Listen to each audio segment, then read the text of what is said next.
Hello there everybody, Sarah's Lookers here. Welcome back to the railway.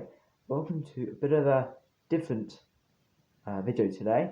I'll be doing a little bit like the model train app videos, but I'm not going to be doing it in a place. I'm just going to be doing what locomotives were at that time. So today I'll be doing the 1920s. So that is from 1920 to 1929. Not counting 1930 because that was the 1930s. So I've got a range of locomotives, 5 locomotives funny enough, which I'm quite surprised about, how many locomotives were there. So they're all from different companies.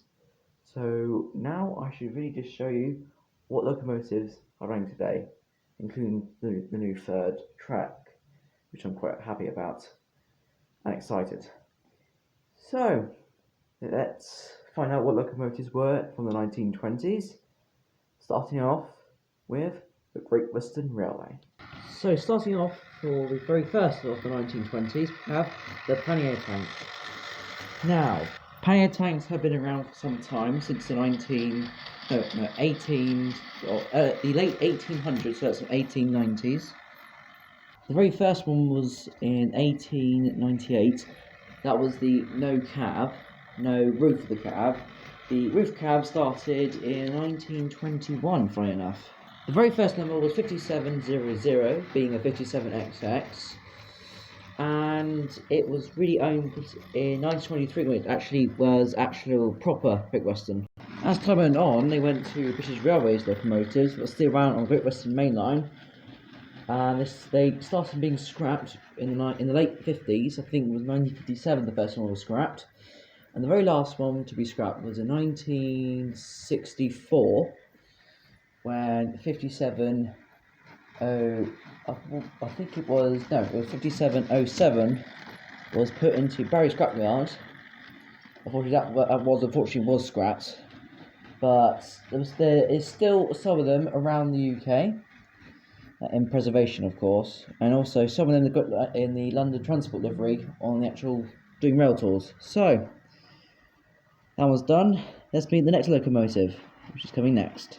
So the next locomotive is from the NER, which is the J50, built by Nigel Grizzly at the time. He wasn't a Sir then. These locomotives were built in 1922, and I think the very last one was built in 1927, funny enough. And it was still built by the same person, Nigel Grizzly. Now, they were originally in the colour of NER apple green. They went past World War II into British Railways nationalisation, and unfortunately they were all scrapped. None were preserved. This is a bit of a shame though.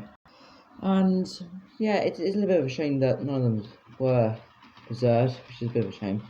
So let's meet the next locomotive, which is also not from the NER, from the Great Western Railway. Unfortunately, it does need a little bit of help. So this next locomotive is not a diesel, it is the large brewery. Now, the first one was built in 1929, which is very late in the 1920s, and unfortunately the Class 53 diesel does not like certain parts of the track, decided to cut out. So, technical difficulties, start again.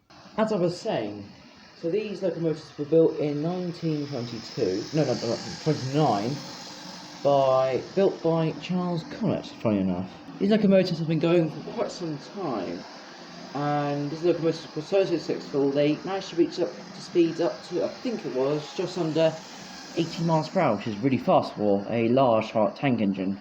These were first being scrapped in the late 1950s, 1958, funny enough, and they finished being scrapped in 1965.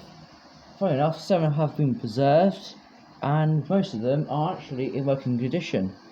And here comes the J50, 1922 built, and unfortunately this is in the departmental British Railways that locomotive.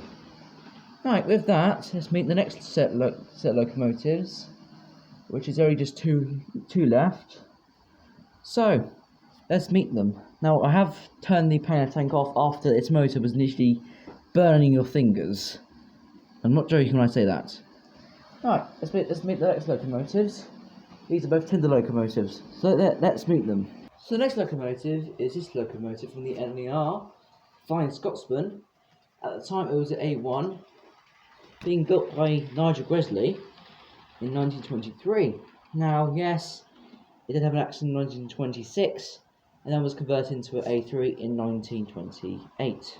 Now, everyone should know this, but Flying Scotsman has not been scrapped, and it's actually nearly 100 years old, celebrating his 100th birthday in 2023. And strangely enough, I don't know why, but Flying Scotsman has decided to stop right in front of the camera.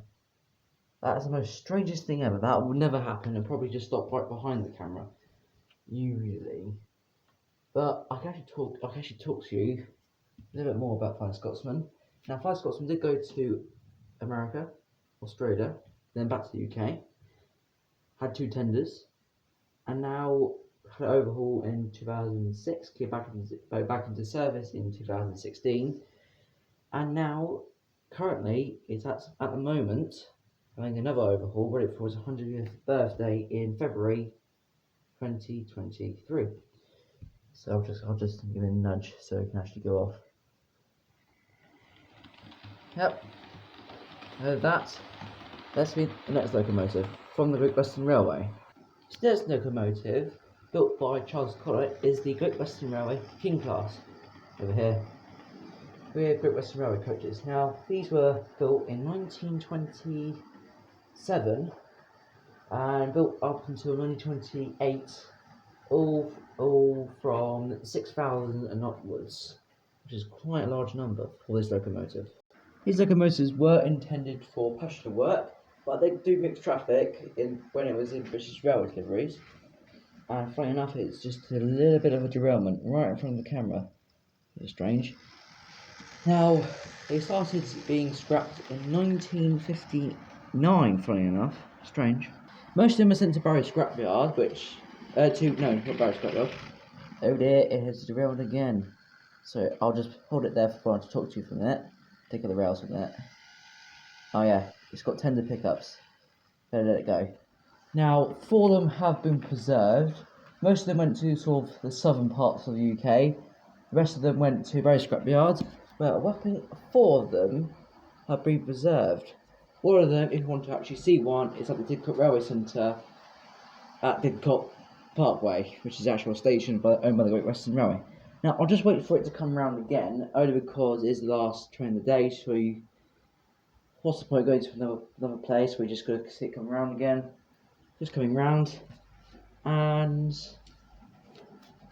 yeah, these locomotives are really good. Now, the one at the Railway Centre is in the British Railway's blue colour, not the Great Western Railway green colour. But Didcot Railway Centre is a very good place to go, so you must go to it. So, that's all the 1920s locomotives. Back to me up there. And so with that, that's the 1920s locomotives over and done with. And with that, that's all I've got time for today. Join me next time for the 1930s locomotives, and obviously all the rest of trains that, you know the rest. I shouldn't really be spelling this all out for you.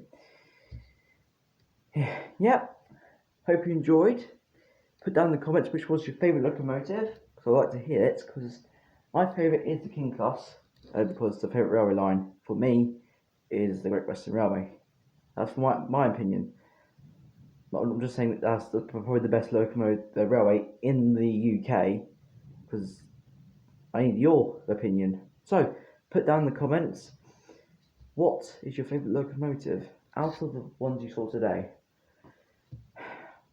It would be nice to see what you think. So with that, that's all I've got time for today. Join me next time on some more videos. So, goodbye for now. Enjoy the rest of your day. Goodbye.